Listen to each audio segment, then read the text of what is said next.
আসসালামু আলাইকুম। কেমন আছো সবাই? আজকের পাঠে আমরা শিখব আরেকটি ব্যঞ্জন বর্ণ। এর আগের পাঠে আমরা শিখেছিলাম ব্যঞ্জন বর্ণ চ। হ্যাঁ, এখন শিখব আরেকটি নতুন ব্যঞ্জন বর্ণ। চ দিয়ে হয় চশমা, আবার চ দিয়ে হয় চরকি। আচ্ছা, এখন তাহলে আমরা আরেকটি ব্যঞ্জন বর্ণ শিখব। তার আগে আমি তোমাদেরকে কিছু দেখাচ্ছি। বলো তো এটা কি? এটা হচ্ছে একটা ছবি। হ্যাঁ, এখন আমি তোমাদেরকে আরেকটি ছবি দেখাচ্ছি।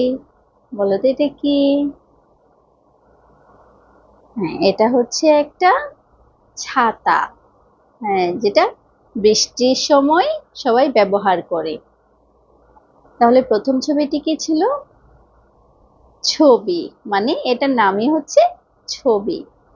আর দ্বিতীয়টি হচ্ছে ছাতা।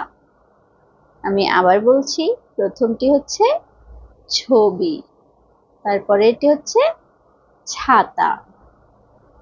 ছবি, ছাতা। আচ্ছা, এখন এই দুটো নামের মধ্যে কি মিল রয়েছে বলো তো? হ্যাঁ, দুটো নামেরই প্রথম বর্ণ এক। ছবিতেও ছ, ছাতাতেও ছ।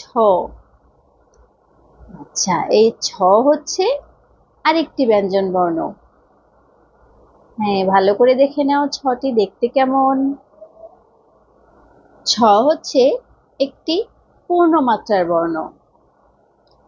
হ্যাঁ, এটাকে কি বলে? ছ। আমি আবার বলছি, এটার নাম হলো ছ। ছ দিয়ে হয় ছবি, ছ দিয়ে হয় ছাতা। আচ্ছা, ছ দিয়ে শুরু হয় এমন আর কি কি শব্দ থাকতে পারে? হ্যাঁ, ছ দিয়ে হয় ছাগল, ছ দিয়ে হয় ছড়ি। বর্ণটি কিভাবে লিখতে হয় সেটা দেখব। চলো তাহলে।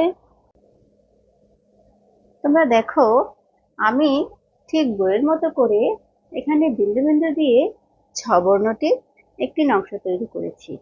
এখন এই বিন্দুগুলো যোগ করে আমরা ছ বর্ণ লেখা শিখব। ঠিক আছে? তোমরা দেখো আমি কিভাবে বিন্দুগুলো যোগ করে দিচ্ছি। প্রথমে এখান থেকে আমরা শুরু করব, তারপর বিন্দুগুলো যোগ করতে করতে নিচের দিকে। আচ্ছা, এভাবে বিন্দুগুলো যোগ করতে করতে আমরা উপরের দিকে চলে যাব, তারপর এভাবে দিয়ে দেব। তারপর আবার এখান থেকে আমরা বিন্দুগুলো যোগ করতে করতে আবার নিচের দিকে চলে যাব, তারপর এখান থেকে আবার এভাবে নিচের দিকে চলে যাব। যেহেতু একটি পূর্ণমাত্রার বর্ণ, তাই এর উপর মাত্রা দিতে হবে পুরো। ঠিক আছে? এই হয়ে গেল আমাদের ছ।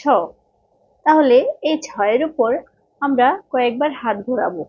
ঠিক আছে? ঠিক এভাবে, আবার ঠিক আগের মতোই এভাবে ছয়ের উপর হাত ঘোরাবো। এভাবে ঘোরাতে ঘোরাতে মিলিয়ে নেব, তারপর আবার এখান থেকে ঘুরিয়ে এভাবে নিচে চলে যাব, ঠিক দুইয়ের মতো।